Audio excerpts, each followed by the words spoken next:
Bonjour à tous, alors pour cette nouvelle vidéo je vais parler des, des délires, des hallucinations, de la paranoïa quand on est bipolaire. Alors je vais un peu en parler de manière, enfin en résumé, donc ce que c'est, comment ça se déclenche, qui est touché et comment le gérer.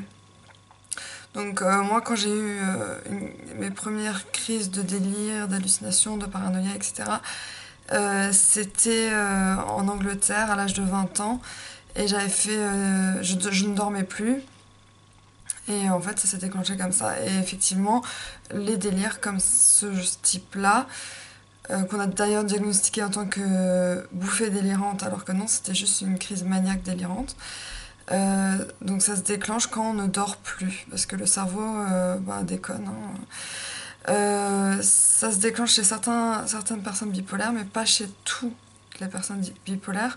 Donc par exemple ma mère est bipolaire, mais elle n'a pas de délire, alors que moi j'en ai. Alors j'ai tendance à croire que comme ma grand-mère était schizophrène, que j'ai un peu un mélange de ma mère et de ma grand-mère.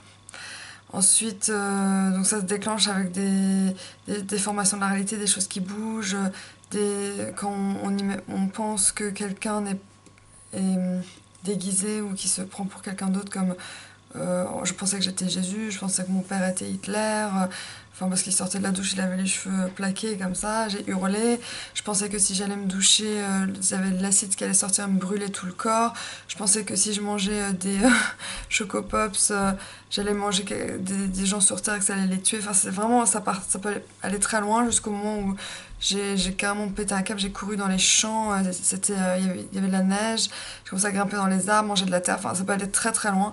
Et le problème, c'est que ça a duré une semaine comme ça, sans dormir, en délirant complètement. Je dormais sur le sol. Enfin, les quelques minutes dans la semaine, j'étais en Angleterre, en fait, j'étais coincée. Et on m'a rapatriée en France, donc j'ai pu être sauvée, entre guillemets. Et voilà, et donc pour s'en sortir, c'est vraiment aller aux urgences, enfin, si quelqu'un peut nous emmener, qu'on prenne des neuroleptiques ou des antipsychotiques. Et enfin, moi, si j'ai encore des délires, c'est lié à l'angoisse maintenant. Donc si je suis très très très angoissée, je vais commencer à voir des choses qui bougent légèrement, ou c'est un peu plus flou, c'est moins fort, mais c'est encore là. Du coup, j'ai essayé la sophrologie, ça marche bien. La relaxation, des exercices de respiration, et je suis vraiment bien en ce moment. Voir une psychologue, pourquoi s'il y a des angoisses, je pense que c'est la peur de la mort, la phobie de la mort. Donc travailler sur tout ça en faisant des exercices de respiration, de relaxation, voir d'où vient le problème. Et voilà, et donc j'ai vécu un enfer. Ça va de mieux en mieux, même si j'ai encore des crises d'angoisse assez fortes, où j'hyperventile, etc. Mais les délires, je trouve que c'est le truc qui fait le plus peur, vraiment. Ça fait vraiment, vraiment, vraiment peur.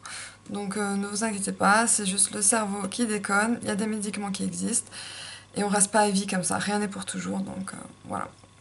Bisous!